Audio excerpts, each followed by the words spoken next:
We're live on YouTube. We're just going to mute everyone. Thank you. Thank you. One moment. Oh, you just screamed. Yeah. Good evening, everyone. Welcome to council meeting number 26. I'll be chairing the meeting in the absence of the mayor. She's been significantly delayed in other meetings. So I'll call the meeting to order at 6:32. So bear with me as I work my way through the agenda. The first item on the agenda is the land acknowledgement, I believe. Let me just double check that. And I'm going to ask Councillor O'Sullivan to read that for us. Thanks. Please bear with me while I pull it up, unless Heather can send it to me right now. Please, I don't have it memorized.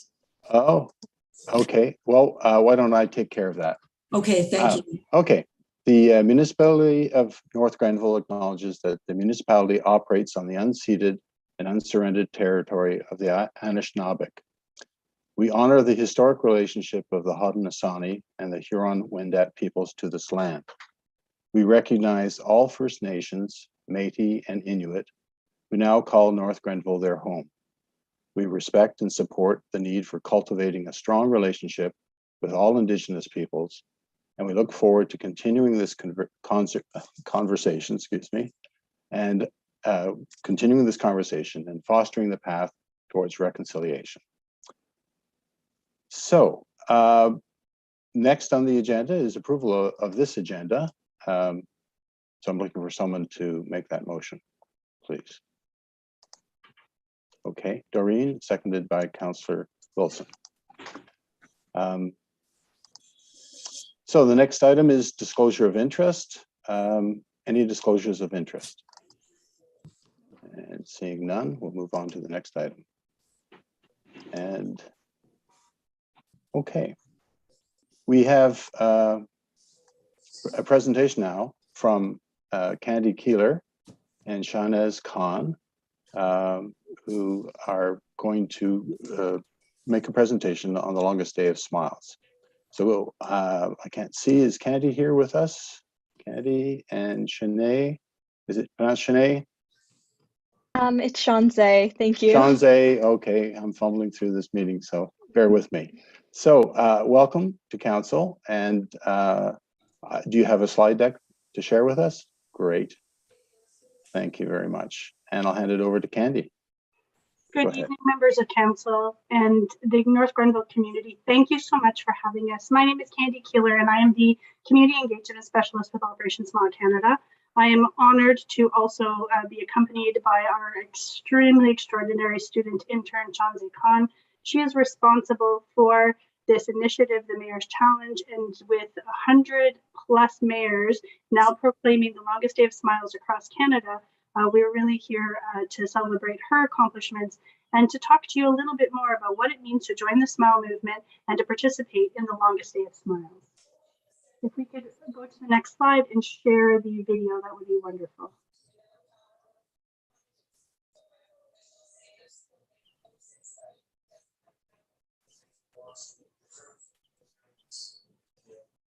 I think if you just press play on the slide, it should play for you guys.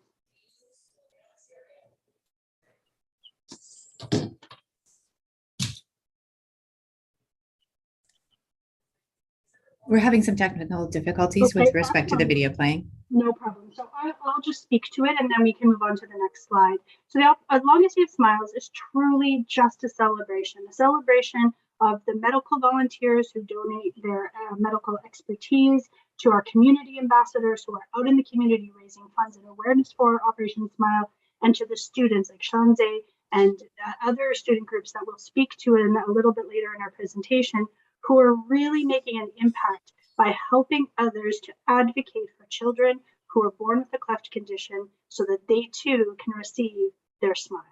Next slide, please.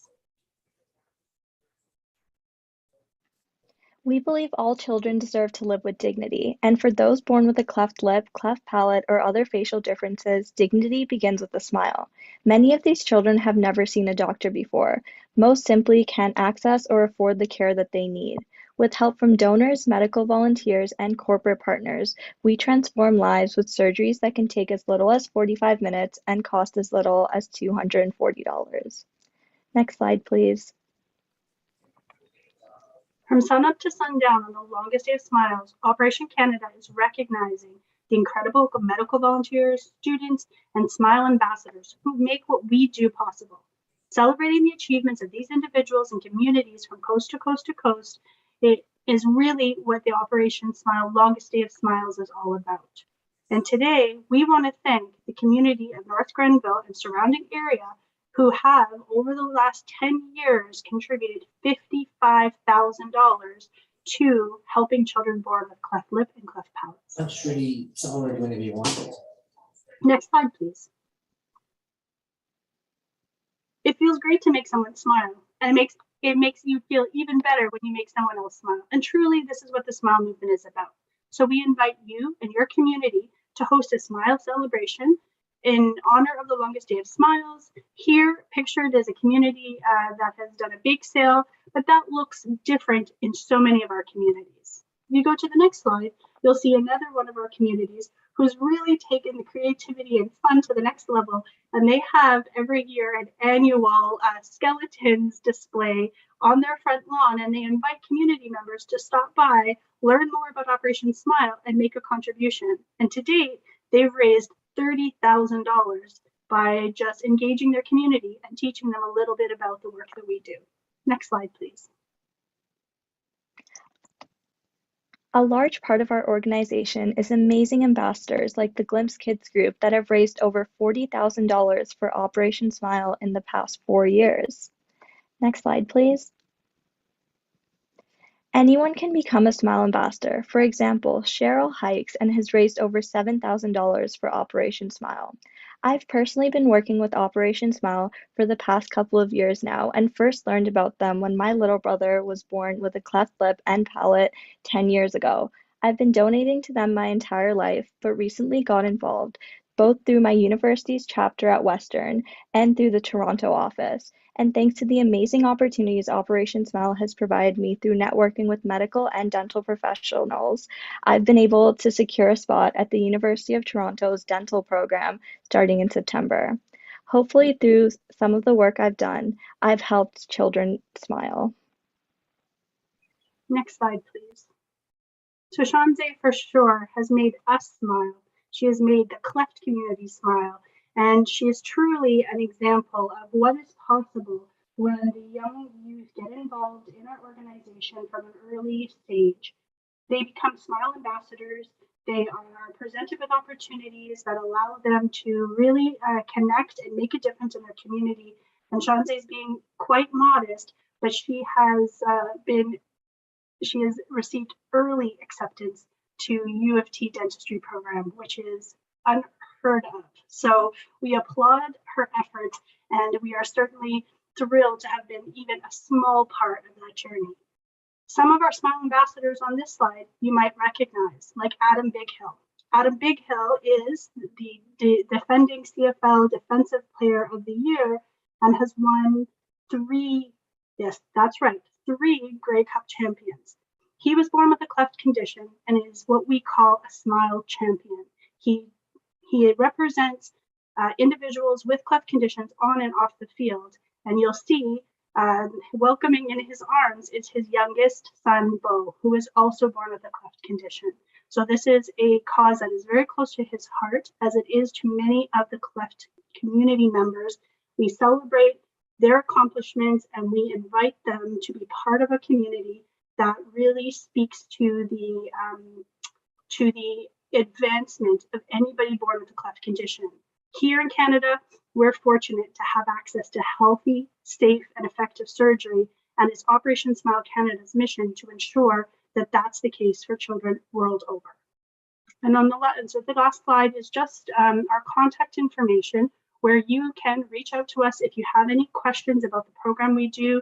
And then obviously, we are going to open this up in the event that any of you have questions that we can answer for you this evening. Thank you so much for your time. Thank you. Thank you, Candy and Shanze. I think it's really important, obviously, the work that you're doing. And the information that was on the final slide, is that where people contact you in order to sort of, is there a registration process to become a SMILE ambassador? How does that work?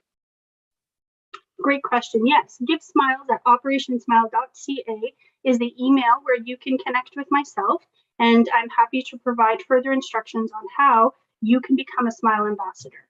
And as Shanze mentioned, that can look, different for each individual. Some people are, representing the cleft community. Some are representing student groups. Some are representing their own sort of community initiative. And we are here as the community engagement team to support all of those endeavors. Well, this is a very competitive community, as you might know, that we're trying to retain our title as Canada's most active community. How is the outreach going in North Grenville? We're happy to provide you with this platform to get the message out. But have you? I understand that SMILE, it's June 19th. Is that what we're declaring? Yes, that's correct. June 19th was actually falls on Father's Day, and we can think of no better way to really celebrate the dedicated dads across Canada than by giving smiles to children. So yes, we would absolutely love your support with this initiative, and any way that you can support outreach in your community. We would love to see North Grenville, represent and provide more smiles. Great. Thanks very much. So I'll open it up to questions from council. Are there any questions? No question from me, just a comment that I think this is a very worthwhile initiative, and I thank them for the presentation, Candy and Shazad, and great work, and I think it's a worthy cause. Thank you. Thank you, Councilor Sullivan. Okay. So let me move on to the next item on the agenda, which is I believe it's our consent agenda. And this is where, yes, go ahead. Sorry, my apologies, Councillor Barkley. There is a motion with respect to the longest day of smiles.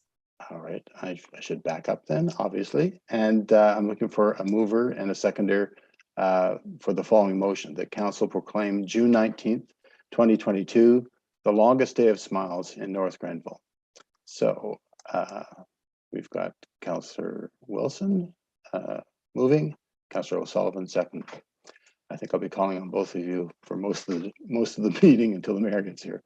All right, so on to the consent agenda. This is where staff has put forward more or less routine motions that we consent to in one motion. And if there's any items that my council colleagues want to see removed from the consent agenda, now is the time to let me know. So I'm looking for hands. Councillor Wilson, any items? Councillor O'Sullivan, no? Okay, I have one item. I'd like the fifth item removed from the consent agenda. And we'll have the opportunity to hear about the waste collection program updates. I think it's got some great information. So now, correct me if I'm wrong, Ms. Babcock-Cormier, we were looking for a mover and a seconder for the consent agenda as amended. Is that correct? That's correct. Okay. So Councillor O'Sullivan, yes, go ahead. I will move it. Oh, okay. And seconded by Councillor Wilson. Okay. And so the call of the question, Councillor Barkley? Yeah, call the question. Right, here we go. I'm sorry, I'm trying to navigate screens here. It's trickier than you think. It's like patting your stomach and rubbing your head and then alternating. That's right. So seeing everybody, there's no objections, it's passed. Minutes of the previous meeting as part of the consent agenda, and we have reports, and the first report is from the Office of the Chief Administrative Officer. It's on equity, our equity, diversion, and inclusion strategy, and I believe that's going to be presented by Hilary Janot. So take it away. Thank you, Councillor Barkley. I'm here tonight to introduce to you and the community the initiation of creating an equity, diversity, and inclusion strategy, also known as an EDI strategy. Next slide, please. During the strategic planning process, the importance of EDI was highlighted by the community, and a number of associated values, goals, and key actions were included in the new plan to uphold the community's desires. Staff have been taking part in EDI training over the past few months, and this will be included as part of the onboarding and continuous education programs at the municipality. We have also retained Amaral Saunders-Danaw to assist in creating a strategy with the community. Amaral helps communities develop strategies that engage all community members. Her Meet People Where They Are approach will be utilized to understand the needs of equity-seeking groups in North Grenville. Next slide, please. We will be seeking input from as many people in the community as we can, especially from equity-seeking groups, including but not limited to 2S LGBTQIA+, New Canadians and Refugees, older adults, youth, persons with disabilities, members of the BIPOC community, Indigenous community members, rural residents, those facing socioeconomic disadvantage, as well as women. Next slide, please. We will be releasing details about ways people can participate in the coming months, including through a survey and community engagement sessions. As mentioned, we do want to meet people where they are, and as a first step, we are reaching out to community groups who represent or serve equity-seeking groups. If you're a community group who has not heard from us in the past few weeks, please do reach out to us, and we'd be happy to attend any meetings or events you're holding to hear your thoughts on what North Grenville should seek in a strategy. I can be reached at vision@northgrenville.ca and that or .on.ca, and that email is on the screen there, or by calling the Municipal Center. That concludes my presentation, just to introduce the initiative, but I'm happy to take any questions you may have. Thank you very much, Ms. Jeannot. I just have one question. The slide that contains the equity-seeking groups, I noticed by its absence the Francophone community, and I don't know whether that was considered or whether, you know, their concerns aren't really valid in this community. And no, I wouldn't suggest that at all. But I imagine it's the former rather than the latter. Yeah, absolutely. We have talked about the Francophone community in our meetings so far with our internal group and with our Amaral, who's working with us, our consultant. And when we were doing our assessment, we included Francophone community groups when looking at what groups are present in North Grenville. So yes, sorry they were missed on the slide, but they will definitely be involved. Yeah, I knew it's something you missed, and you probably missed a few more. Okay, I'll turn it over to my council colleagues for questions and comments. Councillor Wilson. Thank you, Hillary. Thank you, Councillor Barclay. What's the timeline for this, and when will you be seeking the public input? What are our dates? Yeah, so right now we are starting with meeting with community groups. So as I mentioned, we've reached out to a number of community groups across the community, but if anyone hasn't heard from us, please do reach out. And then we are looking to do the more public engagement in the fall when people are back from their summer holidays. Okay, thank you. Sir O'Sullivan, do you have any questions or comments? Have we... Sorry, oh, no. there she is. Okay. Okay. All right. Well, thanks again, Ms. Jeannot. And Councillor Barclay, we've lost your audio. You're on mute. okay. This is going to be interesting this evening. I'm sure I'll be doing that many more times. So we're moving on to the next item, next report, which is on the Eastern Ontario Correctional Complex farmside lands. Well, first, okay. Don't we have to move? And yeah. Yes, please. Sorry, I'm getting ahead of myself again. So I'm looking for a mover that council receives the report titled Equity, Diversion, and Inclusion Strategy for Information Purposes. And it's moved by Councillor Wilson. I will second it. And seconded by Councillor O'Sullivan. Seeing no objections, I'm calling on the question. All in favor? Yes. Raise their hand or hear you. Okay. Yes. That's carried.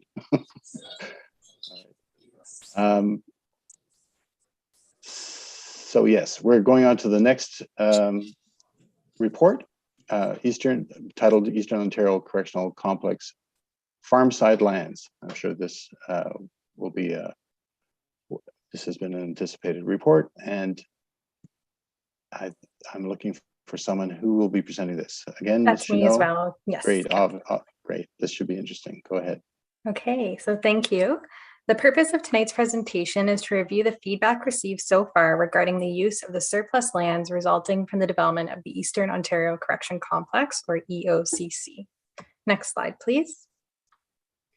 When the province announced the development of the EOCC in August 2020, council and staff immediately began preparing a strategy to minimize the impact and maximize community benefit.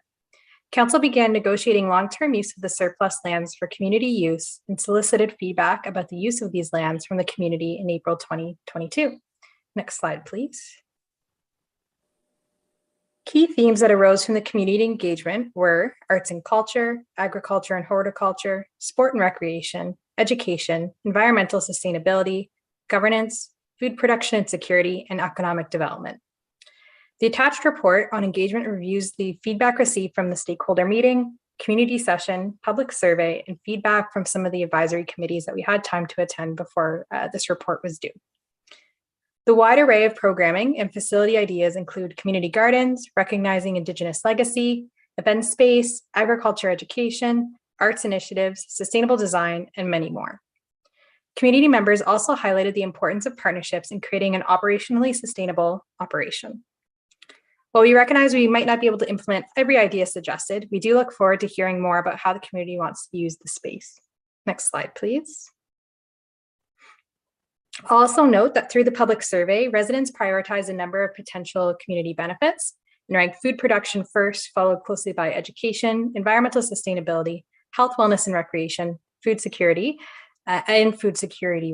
with economic development being ranked the lowest, although we do recognize that while economic development might not be seen as the obvious main use of the facility, we do recognize that it will provide great benefit and economic spin-off will likely arise from any use of the lands. Next slide, please.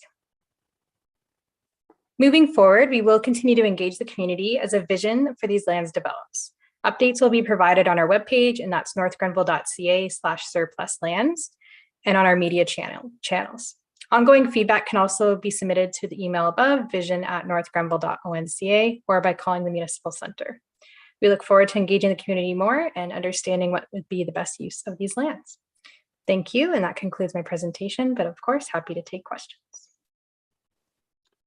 Thanks very much, Ms. Chanel. And I noticed that there's a number of residents attending. Questions can happen at the end of the meeting. Typically, we get questions from media and the public, so hang in there if you've got questions on this particular item. I'm going to save my questions to the end, so I'll be looking for either Councillor Wilson or Councillor O'Sullivan if they have questions or comments before we read the motion and pass it. Go ahead, Councillor O'Sullivan. Thank you very much, Ms. Janot, for that presentation. Do you have any timelines as to when we could actually start doing, putting a plan in place and initiating any of these possibilities for that land? Do we have to wait until after the correctional facility is built, or can we start to utilize those lands ahead of time?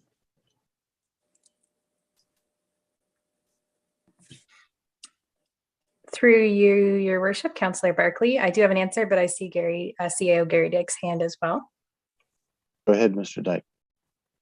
Thank you, Mr. Terry. So yes, right now we're taking this information, putting our program together, but now we will go back to the province and talk about where we're going when we get a focus on what the ultimate use of the land is going to be. And part of the negotiations with the province will be to identify those areas whereby we can precede the development lands ahead of the development of the facility itself, primarily those lands that are south of College. On 44 would be the first area we'd look at that would not have any impediment to construction or the ultimate development of the facility. Okay, thank you very much. So I'll keep you on the line, Mr. Dyke, or possibly Ms. Chanot wants to answer this question, but it's related. I apologize. I said I was going to save my questions till the end, but this one's related. Concerning timelines, we've made a formal request to the Solicitor General to lease or acquire control over those lands. When do we expect a response, and in what form will that response be? Will it be a memorandum of understanding, or will it be an agreement? Go ahead. Thanks. Thank you. Well, right now we're pushing them for a quick response as quickly as possible. It is intrinsically tied to the actual RFP process for the development of the site itself, because the final siting of the facility won't be finalized until that time. So that's kind of one of the linkages to the timing perspective. Also, with the change with the new government coming in playing, the same government, but the new iteration of the government, that takes place as well. And now that we can get back into talking with staff again, because there was a moratorium leading to the election on that, we will be trying to get a more definite timeline when we can anticipate a response back to our request. And there also is a defined process for the land transfer through the province that we're working our way through right now, to try to simplify and shorten as much as possible.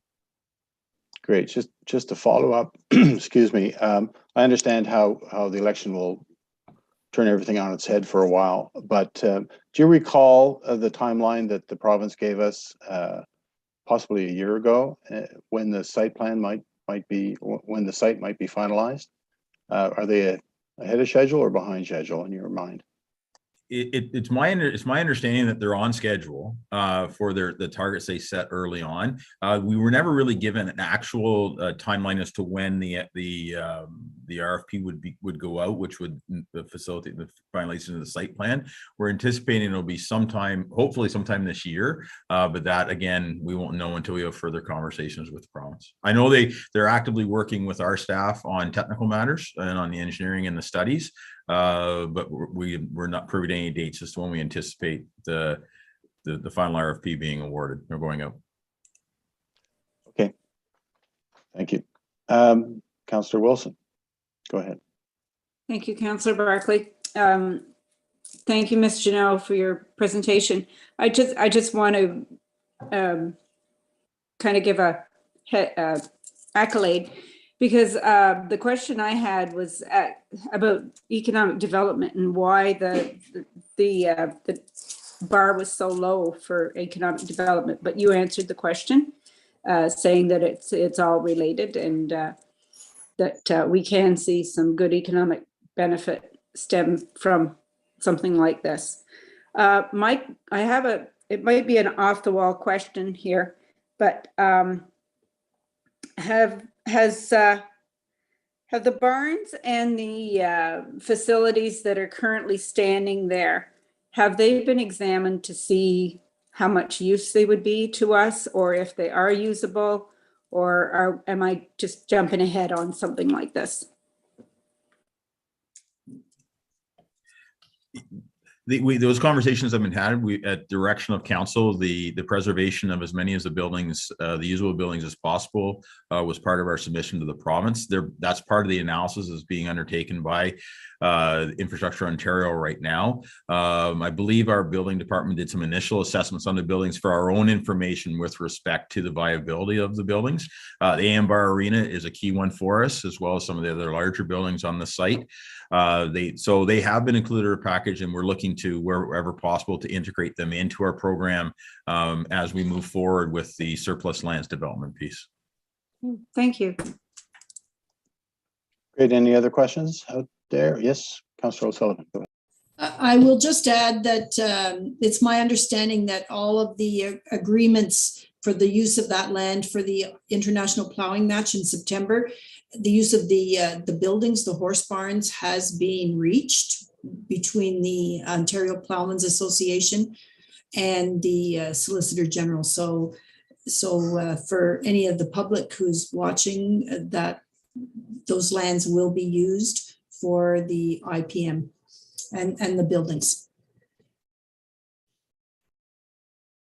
Great. Thank you. Thank you very much. I just would like to note, drawing from comments from Councillor Wilson, that CDAC recently talked a bit about the lands south of College that everybody recognizes as being non-arable, or if it is arable, it's very poor farmland.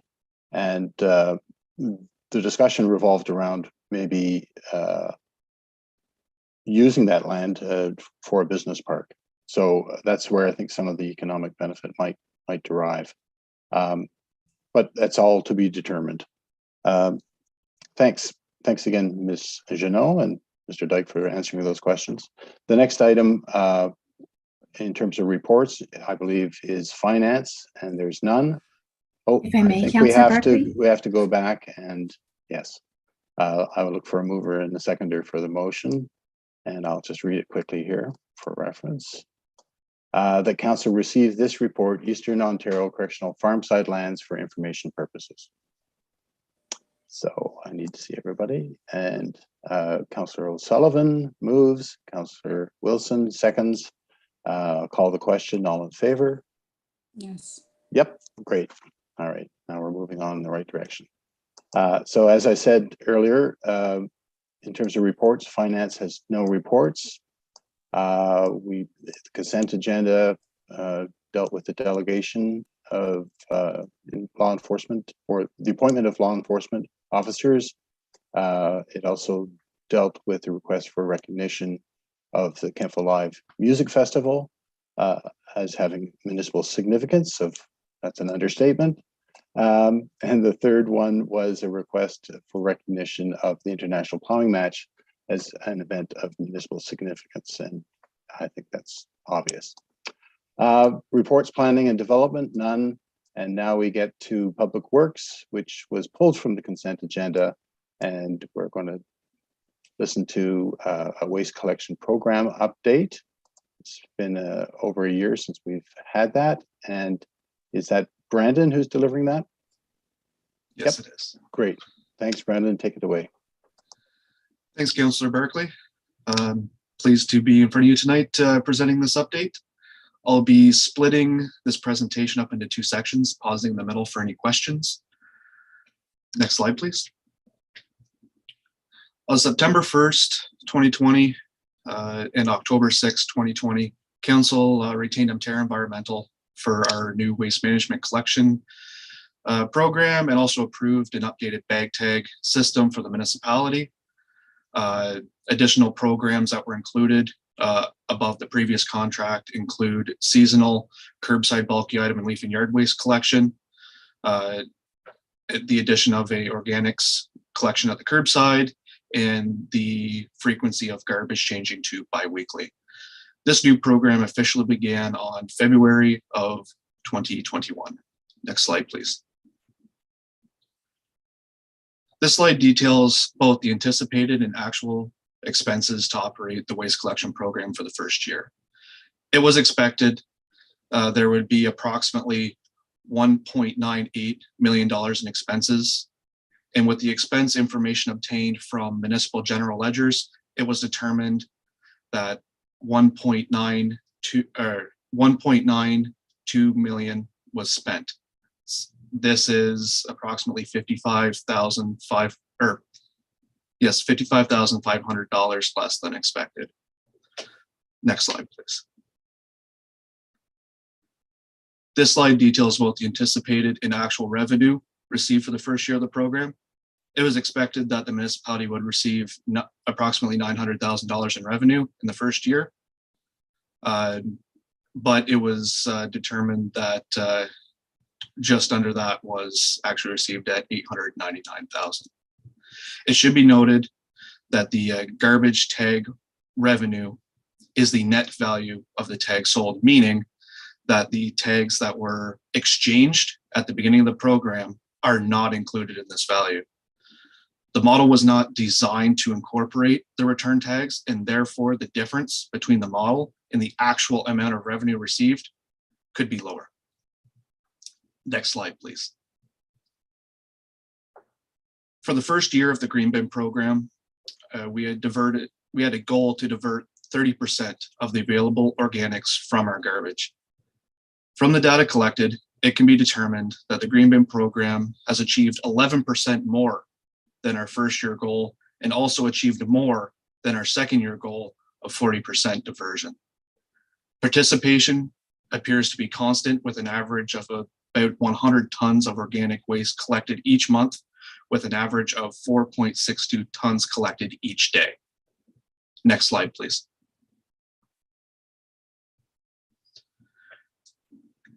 Garbage collected after the implementation of the organics program was reduced compared to the same time period the year before. There was approximately 5 tons of garbage collected in the year prior to the organics program and 4.2 tons collected in the year since the program has started. This is a decrease of approximately 20%. The amount of waste that is collected at the Oxford Mills transfer station has increased by approximately 350 tons, or 14%. However, the curbside has decreased by approximately 1,400 tons, or 49%. This information is consistent with transfer station staff observations about the number of customers they receive at the site during open days. Next slide, please. In 2021, there were 4 collection events scheduled for both bulky item and leaf and yard waste curbside collection. 2 events in the spring and 2 events in the fall. Each event was conducted over 1 week. These events were highly requested during the town hall meetings. However, there was only 8.2 tons of bulky items collected and 38 tons of leaf and yard waste. This participation was less than expected, considering the public feedback. The possibility of reducing the amount of collections per year will need to be considered during the 2023 budget. Next slide, please. The organics program is currently performing better than we could have expected for its first year and almost achieving the high expectations that were set for the second year. There is a 20% reduction in the amount of garbage that the municipality has sent to landfill, and the contracts that have been put in place are currently running smoothly. This update has also found that the amount of expenses was less than anticipated, but there was also less revenue received. Overall, the program can be considered to be operating at a net zero, meaning that the intended amount of funding from taxation was achieved. This was achieved through the increase of the price of bag tags, implementing tags for the seasonal collections, and also we saw an increase in the blue box revenue. Staff recommends that at this time, the current model is sufficient and can be updated at the time of budget deliberations. This will allow information to be tracked throughout the year and provide efficient and accurate information. I'm going to pause here and ask if there are any questions from council about the 1-year waste program update before I get into the blue box transition. Thanks very much, Brandon. I have a few questions, obviously, but there seems to be, before I turn it over to my council colleagues, just looking at the financials, which are great, and the uptake by the community is great. So I know that you and the rest of the staff put a lot of time into coming up with a model, and I think this reflects well on the work that you put into it, that the model is successful, and it looks like we'll be going forward with this model with some tweaks in the future. The numbers, though, I think the numbers I was hoping to see, and I can provide you with right now, is sort of like, what is the difference in taxation, revenue from taxation that the model predicted versus the actual revenue required from taxation. And it's actually $38,000, almost $39,000 less than what was projected. So I think having that balance, comfortable balance between revenue from all sources, bag tags and recycling, and working hard to increase that, or in just enjoying the commodity prices going up, which I think is part of it. We've managed to maintain the same level of taxation by adding a green bin program and bulky items program and leaf and yard waste program. So I think it's great news for the community, and I'd like to thank you and Director Dunlop for the work that you put into coming up with a model and tracking the results. So thanks very much. So I'll turn it over to Councillor Wilson for her first question. Thanks. Thank you, Councillor Barclay. Thank you for your presentation, Brendan, and all the hard work that everyone's doing with us. Maybe I missed this part of the presentation, but I thought you said something to the effect that less waste was being picked up from homes that would be putting Yes. bag tags on, correct? Correct. We saw a 49% reduction at the curbside. Reduction. So at the curbside, but then you saw an increase at the transfer station of Correct. people. Yes. So that cost, is it added in to?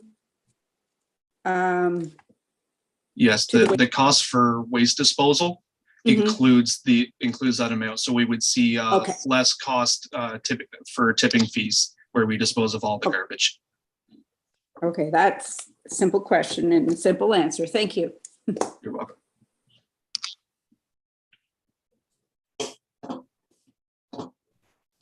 Councillor O'Sullivan. Thank you, Councillor Barclay, and thank you, Brandon, for your presentation. My question is related to the yard waste versus taking it to the Oxford Mills transfer station, I guess it is. So that yard waste does not have to be transported to Hawkesbury or wherever our garbage goes. It stays there, is that correct? So it doesn't have to go any further, is that correct? That is correct. It's collected from the curbside and taken directly to the transfer station.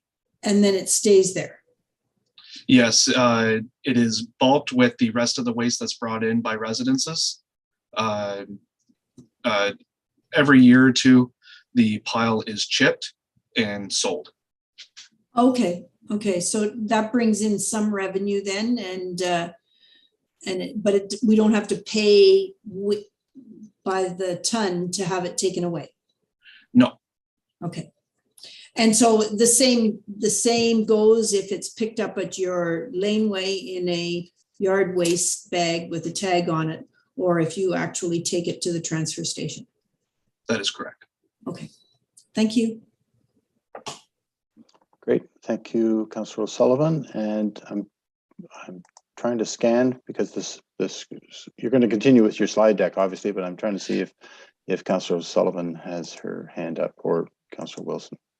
I don't see any other questions. So Brandon, why don't you continue with the presentation? And again, you know, we've got a program where the impact on taxation is relatively the same going forward. So in my mind, that's great news. We've found the balance. So I'll mute myself now and go ahead. So in the interest of time, I understand that the agenda is quite full tonight. I'm going to skim through the blue box transition information. If council has any questions along the way, or there's any desire to look at these slides more closely as I'm going through, we can discuss at that time, so just let me know.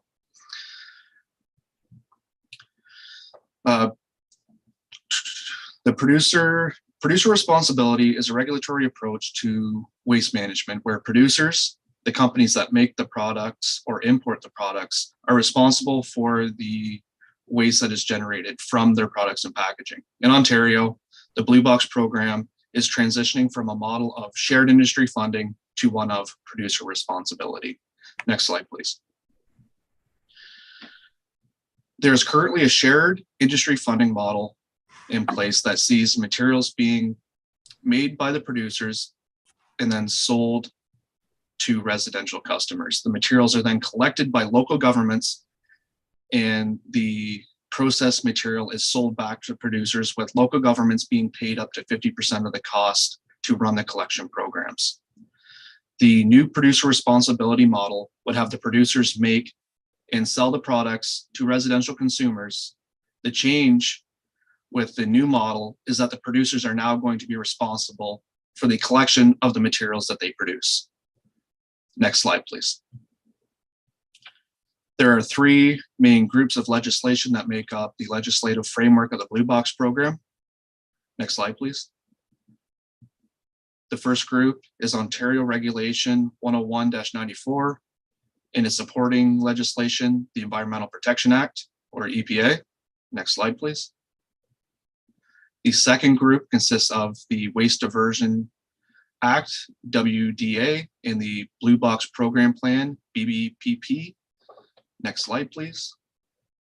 The Waste Free Ontario Act, WFOA, which passed in 2016, enacting two separate pieces of legislation, that being the Waste Diversion Transition Act, WDTA, and Ontario Regulation 391-21, with its supporting document, the Resource Recovery and Circular Economy Act, or RRCEA. Next slide, please. Next slide, please. Next slide, please. Next slide. On the left is the current structure that the Blue Box program operates under, and is referred as shared industry funding, with an industry funding organization called Stewardship Ontario, or SO. Producers pay fees to SO based on reported materials sold in Ontario. The regulatory body, the RPRA, determines SO payment obligations and provides oversight to the program. Municipalities and First Nations communities provide services via municipal assets or contracts. They then report program performance and costs to the RPRA through the data call to determine the amount of funding that the community is eligible for. The funding is approximately 50% of the net operating costs of the Blue Box program. On the right is the future structure.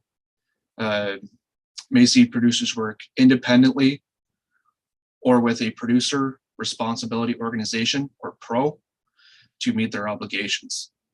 The RPRA assigns producer obligations based on reported materials sold in Ontario and provides oversight to the Blue Box program. The producers provide services via contracts with private and or municipal providers. Next slide, please. This slide further details the breakdown of the responsibilities before and after the transition. Next slide, please. Pros will work with producers to help them meet the outcomes set out in the regulation. The regulation allows for there to be more than one pro in Ontario, and there are currently 3 pros registered in the province. Who they are, who they represent, and how they will accolade eligible sources will be determined in the coming months. Next slide, please. The current Blue Box program outlines that municipalities with population over 5,000 people must collect or accept recyclable material from the same sources as residential garbage. However, 50% funding does not include costs for industrial, commercial, and institutional, or IC&I, even if it is delivered through a municipal program. The new program will require collection for all Ontario communities outside of the far north, including First Nations communities. Eligible sources include single-family homes, seasonal dwellings, multi-unit residential buildings, public and private schools, specified retirement and long-term care homes, specified public spaces. Next slide, please. Ontario Regulation 391-21 does not require collection at IC&I properties, business improvement areas, or BIAs, commercial farms, places of worship, weekend campgrounds, commercial properties alongside residential routes, public facing areas of municipal buildings or facilities, aka libraries or arenas, or non-for-profit organizations. Next slide, please. From the municipality's transition date of, from the municipality's transition date to December 31st, 2025, pros are required to maintain service levels as of August 15th, 2019. Eligible sources already serviced, and new development. Pros will not be required to collect from non-eligible sources. On January 1st, 2026, pros will need to extend collection to all non-service communities outside of the far north and non-serviced eligible sources if required. Next slide, please. There are two eligible sources that need further definition. The first source being specified retirement and long-term care homes. In order to qualify for collection, the facility must be operated within the municipality by the municipality, non-for-profit, or included in the previous Blue Box program prior to August 15th, 2019. Next slide, please. I'm going to stop you there, Brandon, and give you a chance to refresh because it's a lot of material.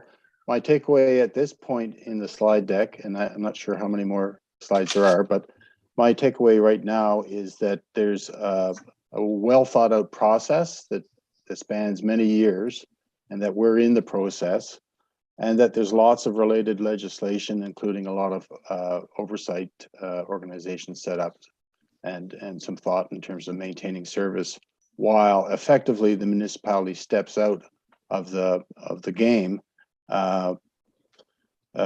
in the sense that we'll have these when we transition to producer responsibility, it'll be their obligation to deal with recycling. And they may or may not contract the municipality and pay for the service of collecting it and delivering it to the end user. The one thing that I'm struck with from what I understand is that they'll be dealing with industrial, commercial, and institutional later on, that they're not abandoning it forever, but they still haven't worked out how that would work, because it's a different kettle of fish than residential and some of those other eligible sources that you listed. I'll let you get back to your slide deck, but I just wanted to interject there and sort of recap where we're at. Okay, go ahead. Thank you, Councillor Barkley. Oh, I'm going to stop you again. Since I did pause, I should give the opportunity to my council colleagues if they have any questions at this point in the game, and to welcome back Mayor Peckford.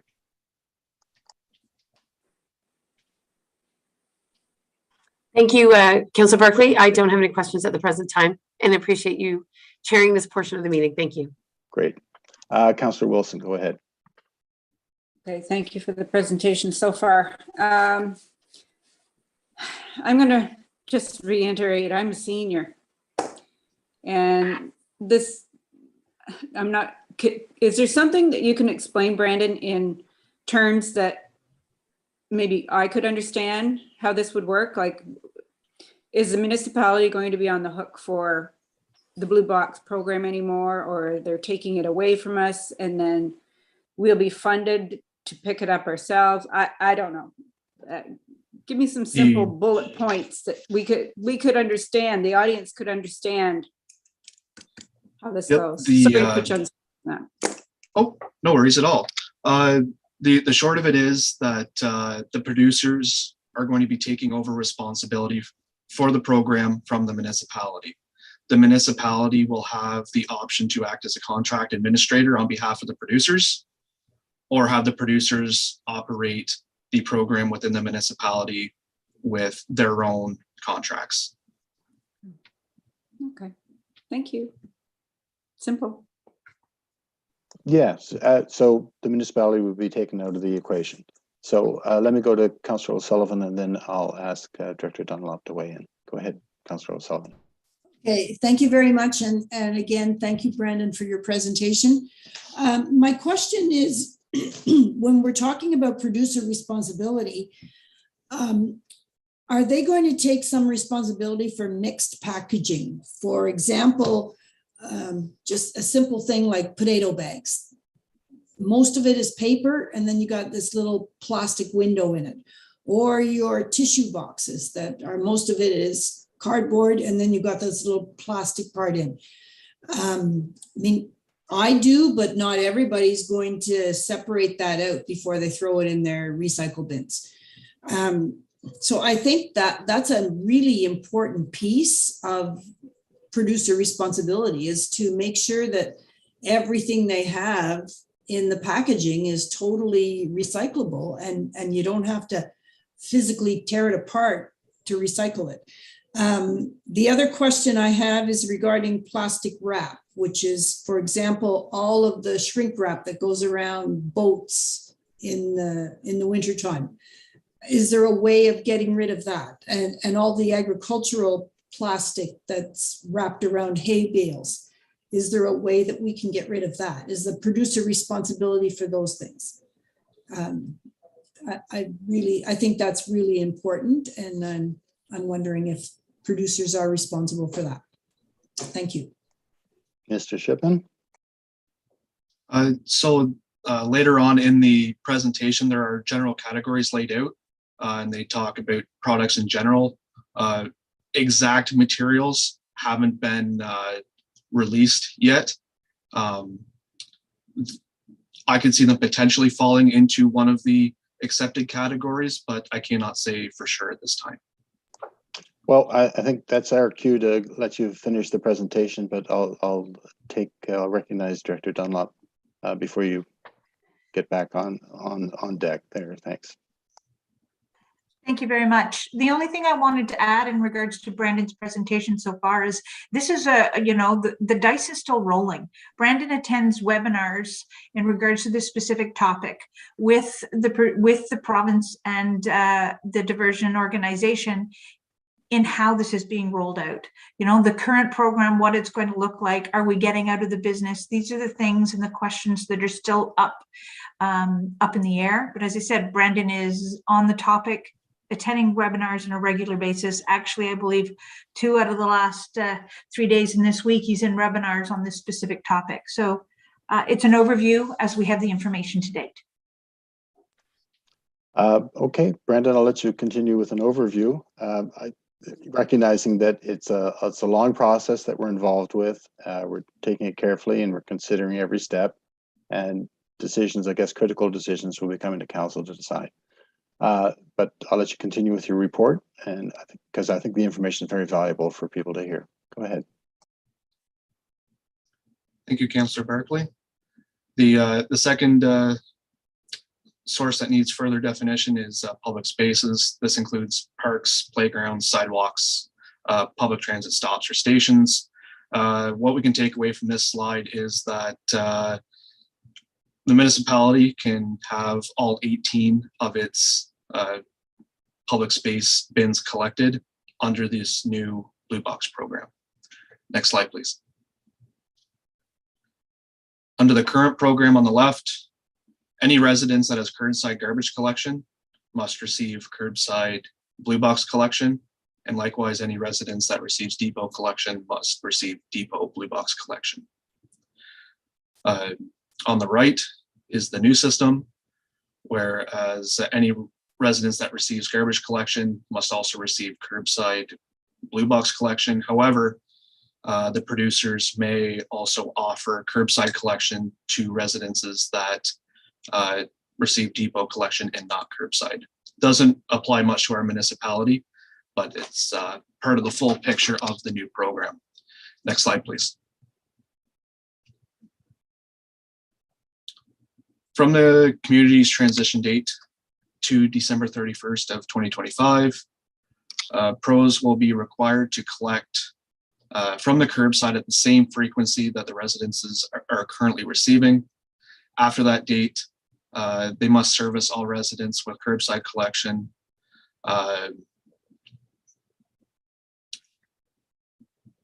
and provide services to all communities that currently do not have curbside collection. Next slide, please.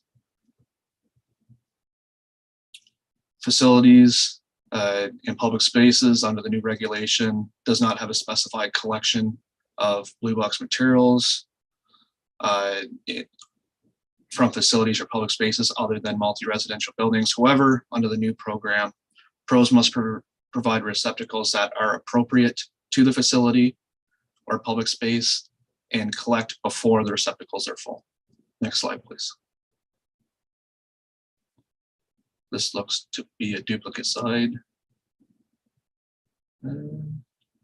So this slide shows that there will be a standard list of materials shown on the right, instead of each municipality having a different program as seen on the left, as having a standard list of items and being able to pick from a secondary list of items. Yeah, I would say that that's a source of great confusion in the community, where we have a lot of new residents coming from other municipalities and larger municipalities. And so what we particularly collect can be, our recipe for recycling is different than other municipalities' recipes. So what's nice about the new system, it looks like it'll be much more consistent. We won't have those discrepancies between different communities, correct? Yes, very much so. Next slide, please. So this slide shows the different categories that the materials will be broken into. Next slide, please. There are materials that will remain excluded from the program that is shown on the left of the slide. On the right of the slide, details how the materials will be transitioned. Next slide, please. The current Blue Box program has an unofficial diversion target of 60% that has not been met. The new program targets are set higher and can be seen on the right-hand side of the slide. Next slide, please. This shows how the diversion percentage will be calculated. Next slide, please. This slide details the key points of transition. We can look at these each briefly. Next slide, please. On September 30th of 2021, the initial report was due to the RPRA that contained basic information about our municipality. Next slide, please. Also on September 30th of 21, the transition report was due that contained further details about our municipality. Next slide, please. There is also a change report to allow information in the initial and transition report to be submitted to the RPRA. However, there's no date for this yet, and there'll be more information released if it is needed. Next slide, please. Producers are responsible for transitioning communities on or before the dates contained in the Blue Box transition schedule. North Grenville has been assigned a transition date of October 1st, 2023. On January 1st of 2026, collection is to include all communities outside of the Far North and all eligible sources not previously serviced by the municipality. Minimum requirements or targets for recovery also come into effect on the state. Next slide, please. The producers also have their own timeline, which can be seen here. There has been some amendments made since this information has been made available. There's been changes made to make the transition smoother in both the eyes of the province and the producers and pros. Next slide, please. Municipal staff continue to attend meetings to stay up to date on information as it becomes available. The municipality must choose to act as a contract administrator on behalf of the producers or to have the producers operate the Blue Box program in North Grenville. Staff will keep council up to date as further meetings are held. We anticipate meeting with the pros to discuss how we can make this transition smooth and the best for North Grenville residents. Okay. Next slide, please. that concludes my presentation, and I welcome any further questions. Great. Thanks so much, Brandon. It's a lot of material to get through. We started this process back in 2021, and I guess we look forward to concluding it in October of 2023.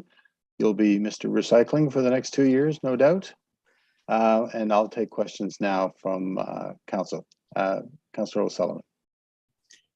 Thank you very much, Brandon, for that presentation. And so this again is a follow-up to the producer responsibility program, trusting that producers will be responsible to make sure that they avoid mixed packaging as much as possible.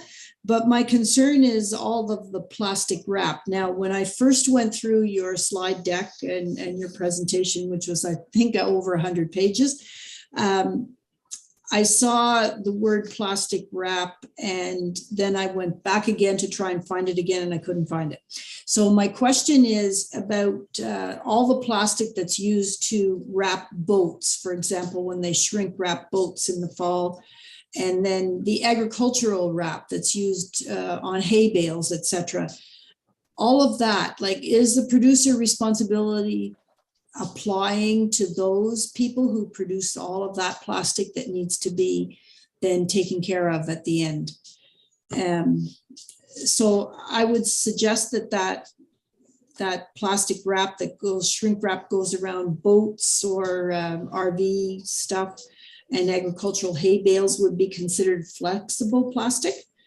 And I just wonder what's the plan for taking that back, the producer responsibility. I'm not sure of its status at this time, but through the meetings that I attend, I will make sure to bring that up as a question. And once I receive an answer, I can provide that to council.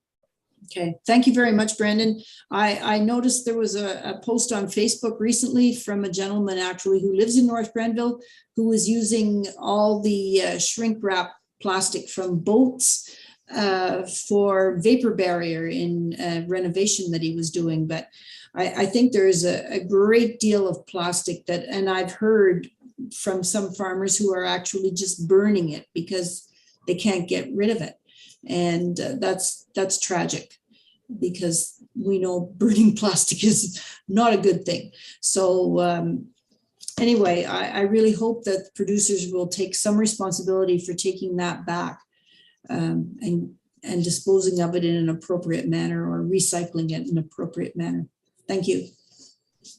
Thanks. And I think that's the whole thrust of this transition, is to shift the burden to the people who make and import this kind of material. Mayor Peckford, go ahead.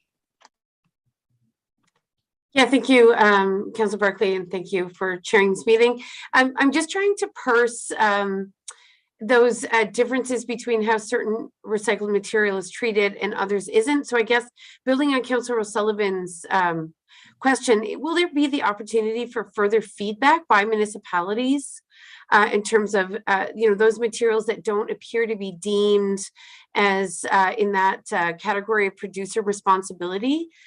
Because it does seem that we're going to leave certain users, individuals or businesses with that burden. So I'm just wondering what the feedback loops are, from municipalities. I know this legislation has been in place, for some time, or it's been anticipated for some time. So I just would appreciate hearing from Brandon on any other opportunities for us to provide feedback.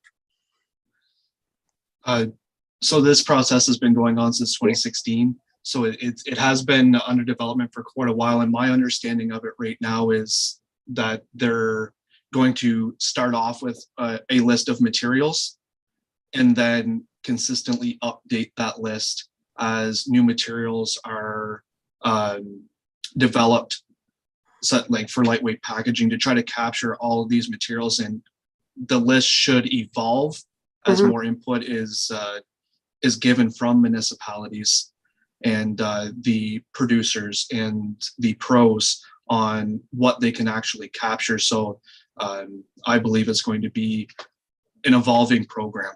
So as long as we stay in this process connected with all of these people, we should be able to have our voices heard on what materials should be added if they aren't already. It's a quick follow-up, Councilor Yep, Barkley. sure, absolutely. So is there a stakeholder table? Where do municipalities sit, in the context of this evolving conversation? So there is multiple groups. The main one that hears and takes into consideration the comments from municipalities is the RPRA. They're the authority that oversees the Blue Box program. There's also the CIF, which will be winding up once this is transitioned. They really help municipalities have a look at their program and identify efficiencies and help them run their Blue Box programs. So we use them extensively, but the RPRA is the one that we need to stay connected with. Any further follow-up? Okay. Director Dunlop, go ahead. Thank you very much, Councillor Barkley. The intent of this program is the conversion of the Blue Box collection items. So that's the transition in. The items that currently, as of the April 15th, 2019, items that are collected and approved under the Blue Box program, that's the beginning step. And as Brendan said, they'll grow and expand the producer responsibility in the programs as they become available and as it's pushed by higher levels of government. Thanks for that. Director Dyke.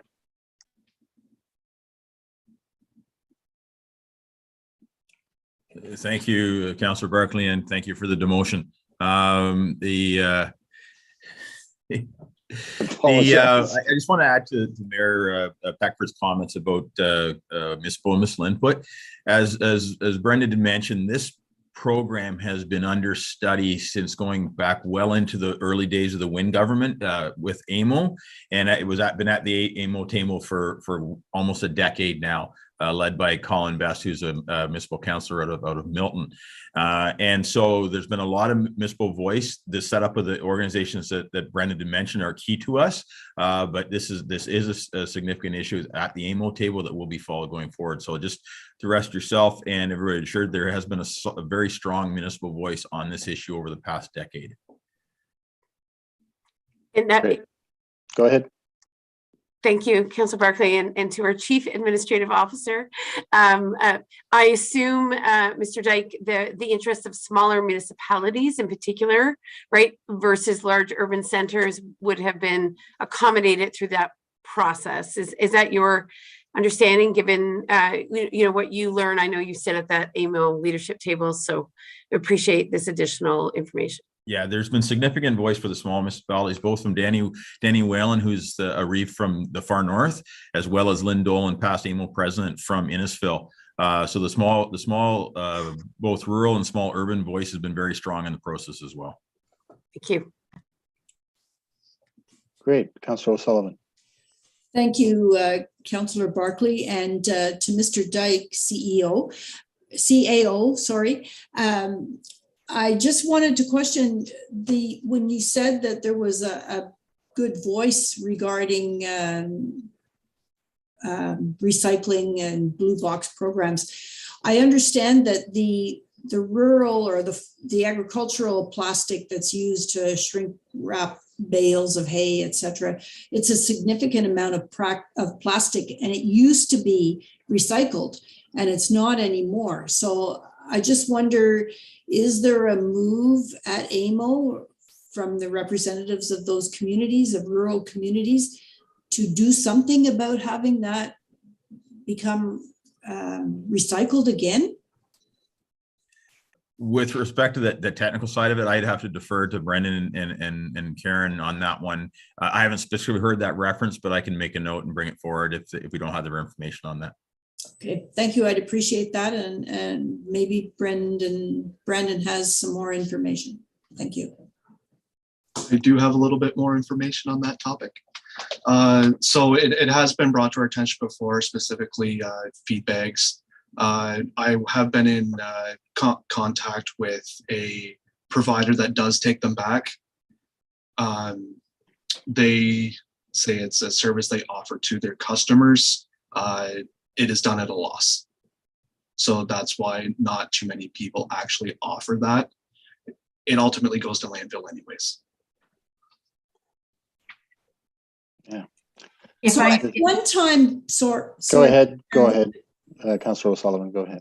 At one time, recycling did accept that type of plastic back as a recycling product, and no longer does that. So I've actually heard farmers say they burn it, which gives me the shivers. But anyway, I just want to know, is there any other option that we can have for that kind of plastic waste? Are the producers not responsible, or will they be responsible for that? Brandon, do you know, if I assume that's going to be determined further down the road, but this one supplier who operates at a loss, what business can operate at a loss? I mean, are they still picking it up? It's been several years since that correspondence with that supplier. I'm unsure of their current collection status. So unless there's a market for it, it stays in place. Is that generally? Under the Presume? current system, yes. If there's no market, typically it's landfilled. So does it just, to me, would make sense that the government, if they're bringing in producer responsibility for recycling and reusing this kind of material, that they would also be looking at options then, so that they don't have product that's not recyclable. I would assume they would be thinking along those lines, Councillor O'Sullivan, and that's the reason for this legislation, and we're moving forward. It's going to take a while for that transition. But if I was a producer of that material, I'd be thinking seriously about what I'm going to do in 2 years. Yeah, I hope so. Oh, no doubt. Any other questions from members of council? Oh, I see our CAO, Mr. Dyke. Go ahead. Just thank you, Councillor Burke. I just want to add to that. So it shouldn't be lost on anybody here that this is a significant move forward by this government in the province with respect to the Blue Box program, given how long it's been in place. And it as Brandon rightly pointed out, and the depth of knowledge he's shown us with respect to the presentation he gave tonight, the program is designed to evolve and adapt to the changing situations within communities and within industry. So all the information, as Mayor Pecker brought forward before, it's important that we track this information and put it forward through the proper sources to make sure that we're catching the things that need to be caught and modifying the program to the benefit of the community and the greater province and nation as we move forward. So we'll keep on top of this and be reporting back through to council as we move forward. Thanks. I appreciate staff's diligence on this file because it's a big one. Any other questions from council members before I call or ask for a motion? Okay, let me just read. The motion is that council receive this report titled Waste Collection Program Update for information purposes. Who would like to move that? Okay, Councillor O'Sullivan, and seconded by Councillor Wilson. Okay, I'll call the question. All in favor? Great, it's carried. Wonderful. Thanks so much, Brandon. And we'll quickly go to the rest of the reports. There's none from Parks, Rec and Culture, none from Emergency and Protective Services. Ms. Babcock-Cormier, is there any correspondence? I don't see any listed. There is not. Okay. We are going to move into a closed session. Yeah. So to that intent, or to that extent, I just want to note to members of the public who are watching, we will keep the live stream open, but you won't be able to see or hear anything because we're about to go into closed, but we will return at the end of closed and wrap up this meeting, including questions from members of the public and the media. So I'm looking for a recommendation that we go into closed session for matters that relate to minutes of previous meetings, a waterfront access strategy, and land acquisition. So let me ask for someone to move. Oh, Mr. Dyke, you have comment? Thank you, Worship. At this time, I'd like to reference one change to the agenda, if with council's permission. There's an HR matter they need to discuss with council and close this evening. Okay, I guess we'd be moving that motion as amended to include that item, correct? Okay, so is that a question, Councillor Wilson, or you're moving it? Okay, we're looking for a second. Councillor O'Sullivan, I'll call the question. All in favor? Okay, great. And hopefully people will stick around while we leave the open meeting.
Okay, so we're just going to take down the slide with respect to being in a closed session.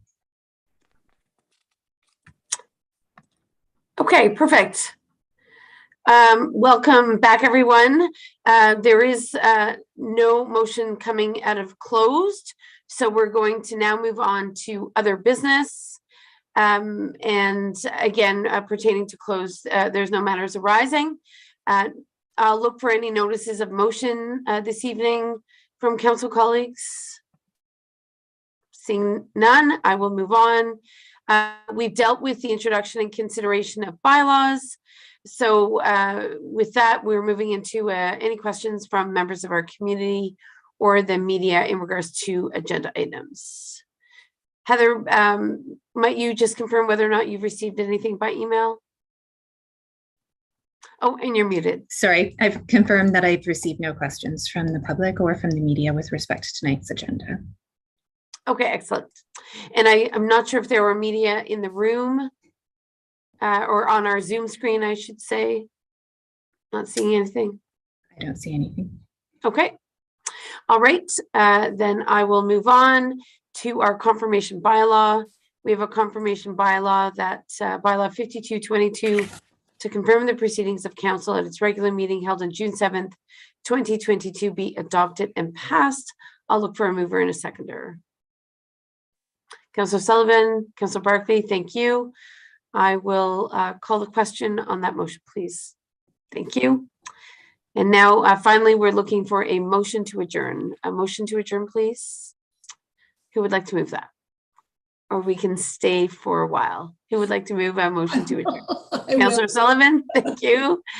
Seconder, please on a motion to adjourn at 8:55. Thank you, Councillor Wilson. Non-debatable motion. I'll call the question. All in favor, please. Good. Thank you. I'd like to extend my appreciation to Councillor Barkley, who ably chaired much of the meeting, and look forward to seeing everyone again soon. I do note a comment from Cindy Robinson asking if significant events are passed. And I believe that that motion, in fact, was successful in regards to Kentville Live and another event. Yeah, that's correct, Your Worship. Okay, good. All right. Thank you, Cindy, for the question. Thank you, Karen. I see you there. I'm sorry I missed your presentation, but I knew that we would embrace with open arms or the prospect of recognizing Kentville Live as a significant event. Yeah, thanks. Okay. I didn't actually get it submitted in time to do that, so I wasn't sure if anybody had any questions on it. If you do. Okay. Okay. Well, we're not in the formal part of the meeting, but I will recognize Councillor Sullivan. Yeah, it was a no-brainer, Karen. It's definitely really significant. Okay, thanks. Yeah. Unfortunately, Thank you. Unfortunately, the recording, I guess, has stopped, but I just wanted to remind everybody to stay active and sign up for action, and because we are currently in first place again, and just keep it going.